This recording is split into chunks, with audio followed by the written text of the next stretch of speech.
So I recently wrapped up on what's undeniably among the longest projects I've worked on so far. After hours of running previews on my timeline, I finally reached that sacred moment in every editor's life.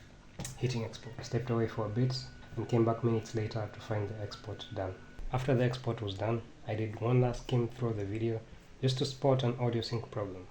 I knew this would set me several strides back, but there was no way around it other than to fix it. So this audio sync issue apparently came about due to the project having multiple audio tracks with gaps and different start times, thus prompting the software to misinterpret them during the export. So how did I fix it? Let's hear about that in case you run into the same problem.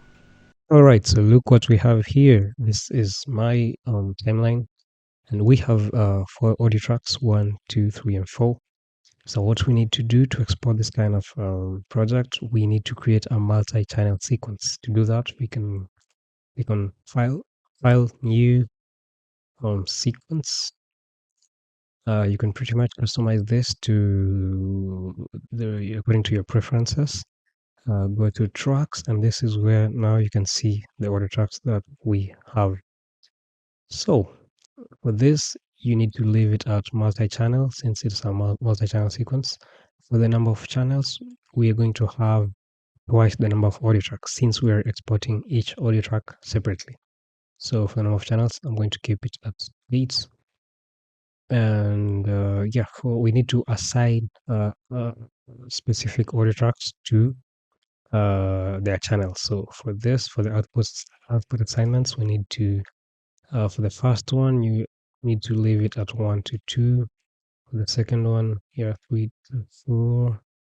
For the third channel, we're going to leave it at 5 to 6. You have to uncheck the first one and leave it at 5 to 6.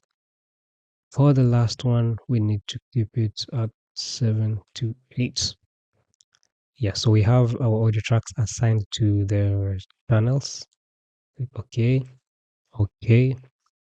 So here's our new multi-channel sequence.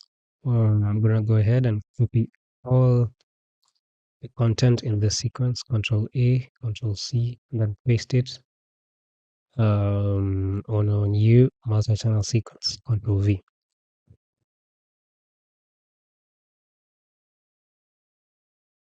So once you have that, you can go ahead and export the project, exports, and then media, or you can just directly go to this tab here, export, and there for this you can leave it at QuickTime. For the video, Apple ProRes 42 is okay. Click on match source, and then for the audio settings, you can see this is where we have our output channels. Okay, so you need to leave all of this on stereo. If you only have 2 output channels here, you just click on the plus icon to add the number of audio tracks. That should be it. Go ahead and click export, and that should easily solve your problem. Hopefully that helps. See you in the next one.